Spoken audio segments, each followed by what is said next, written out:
Salut tout le monde, on se retrouve aujourd'hui pour une petite vidéo rapide où je vais vous parler de l'Amiga 500.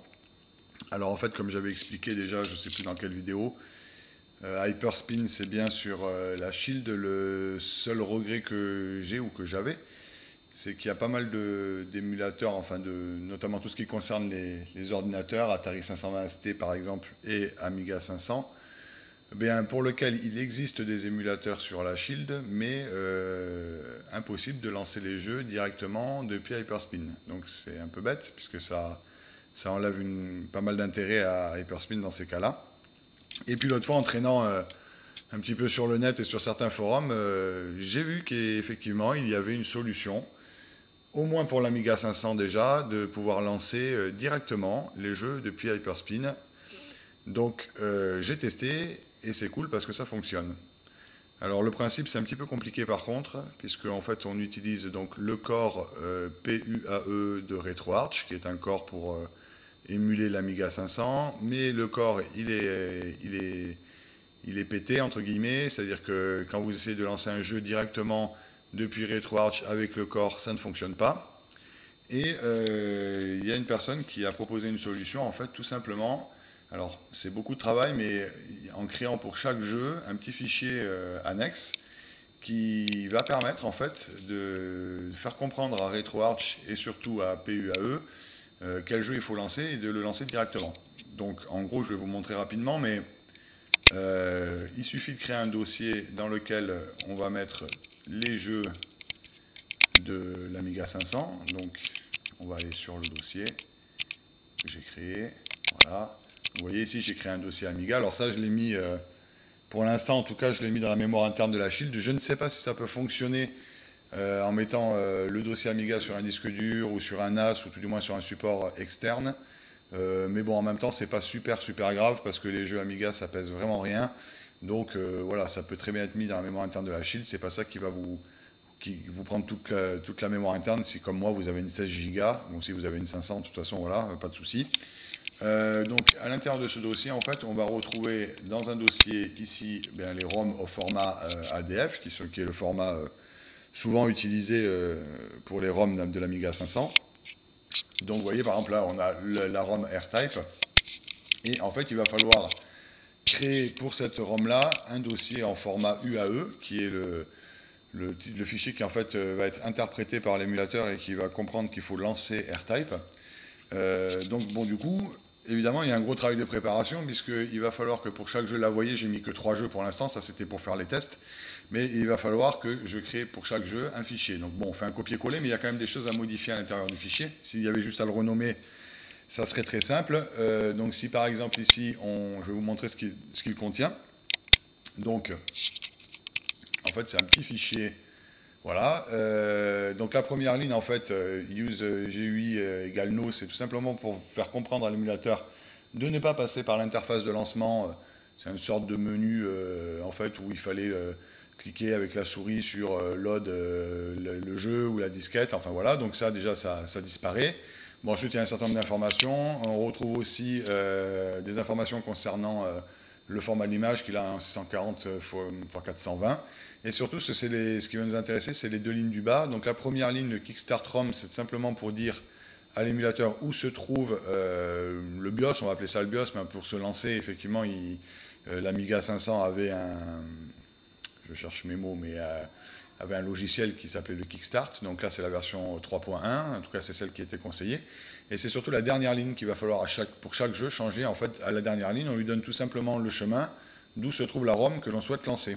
On lui fait comprendre que dans le lecteur de disquette 0, le floppy 0, en fait, il faut qu'il aille chercher la ROM AirType. Donc, pour chaque jeu que je vais ensuite vouloir rajouter, il faudra que je crée ce petit fichier UAE et que j'aille changer la ligne du bas, ou tout du moins la dernière partie de la ligne, c'est-à-dire lui dire quel jeu je veux lancer. Donc là, vous voyez, on retrouve le airtype.adf. Bon, c'est du travail, mais l'intérêt, c'est qu'après, comme je vais vous montrer, ça fonctionne. Et donc ça, c'est super cool parce que voilà, l'Amiga 500, c'est quand même une machine mythique. Alors, j'aurais vraiment aimé que ce soit aussi possible pour l'Atari 520 ST, puisque moi, personnellement, j'avais un Atari 520 ST.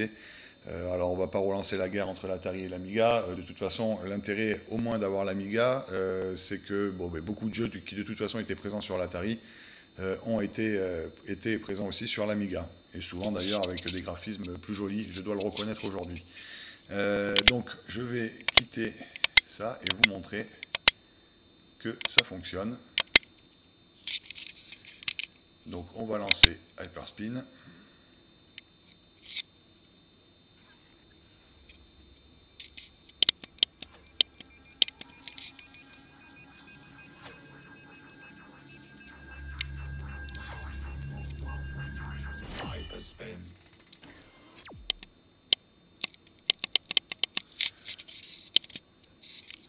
Donc voilà, bon, pour l'instant j'ai rajouté donc une wheel Amiga.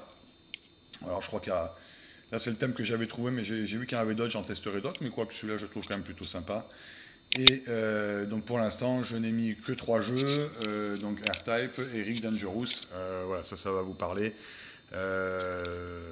Et j'ai même rajouté Rick Dangerous 2, mais il ne se lance pas, tout simplement je pense que c'est un problème de ROM, donc j'essaierai d'en trouver une autre.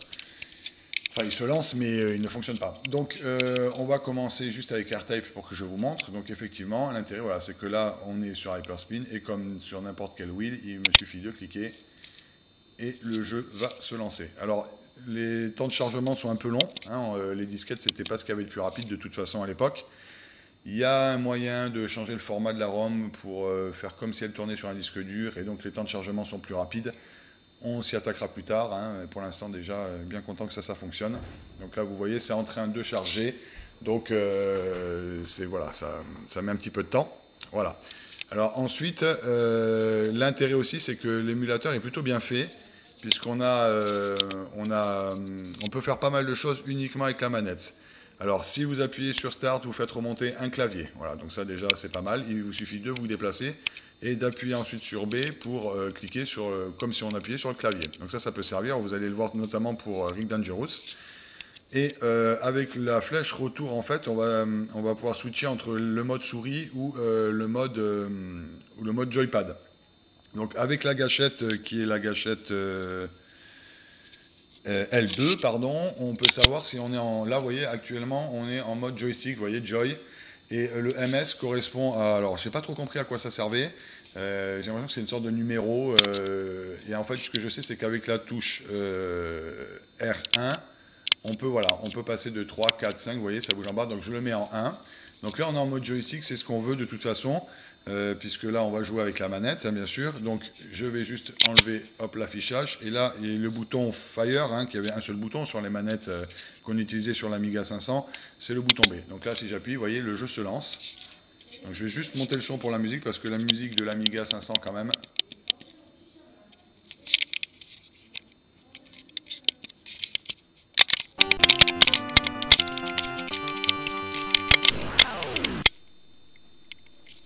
Bon, on peut couper le son, en fait, je l'avais coupé sans faire exprès. Voilà.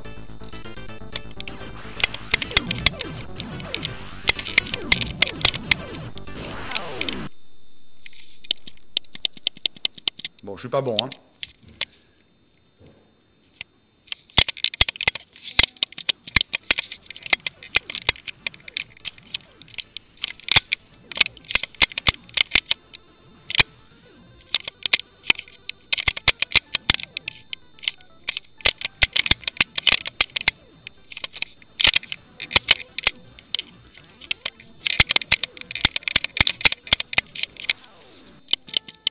Bon voilà, donc vous voyez en fait tout simplement ça fonctionne bien. Ça c'est parfait, on peut vraiment lancer les jeux. Je vais mettre un petit Rick Dangerous parce que ça c'est quand même un grand classique, pour vous montrer aussi comment l'utilité de switcher avec la souris et la manette en fait.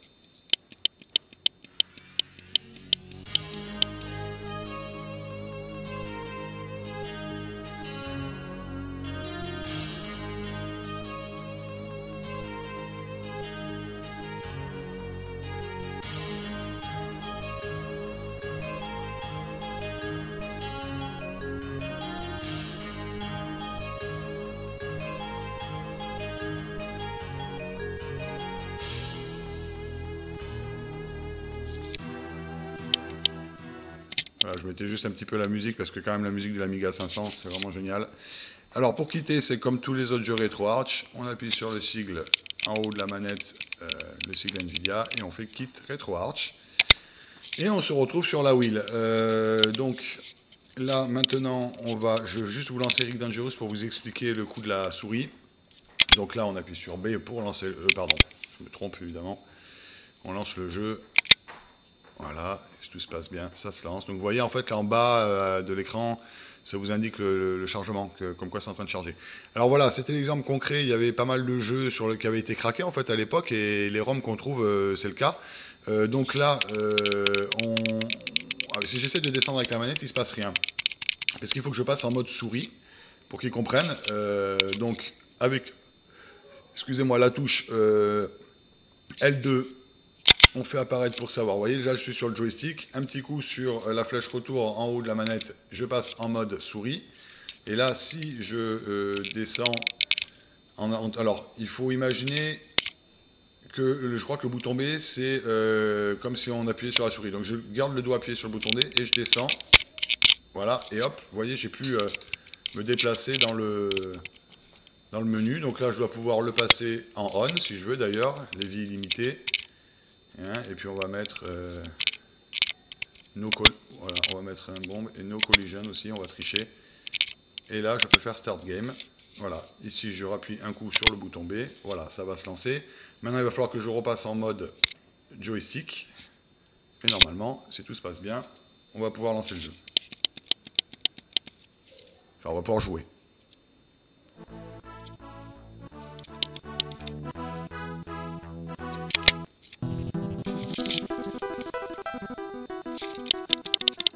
Bon, ce jeu, j'y ai passé des heures sur l'Atari 520 ST, c'est un jeu qui rend fou.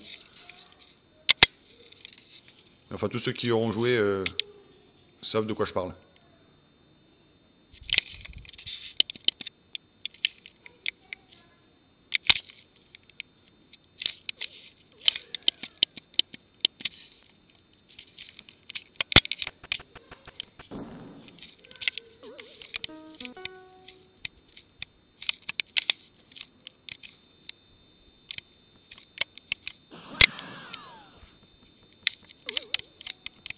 Alors on va pas se prendre la flèche.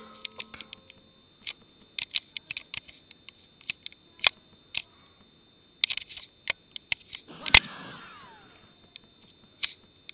Ça c'est le jeu pur try, die and retry. Donc quand on connaît pas les pièges par cœur, ben on crève et il faut tout recommencer. Voilà, celui-là je le connaissais. Et là il faut faire gaffe parce que, hop, voilà, il y a un pic. Là, ben, je me souviens plus. Mais je pense qu'il y a encore un piège quelque part. Voilà, c'était là. Vous voyez, ça fonctionne bien, on peut tout faire à la manette.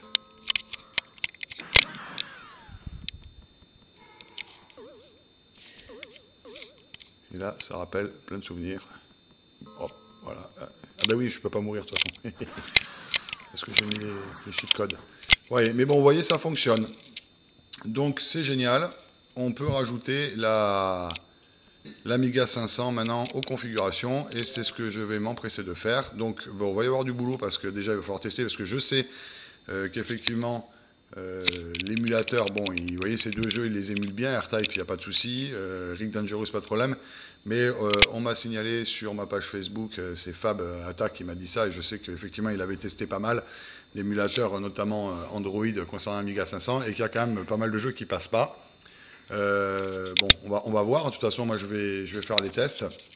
Et puis, je vais vous préparer une petite wheel bien sympathique avec l'Amiga 500. Et voilà, et ça va rajouter un système. Donc, c'est plutôt très bien de pouvoir profiter de l'Amiga 500 sur Hyperspin.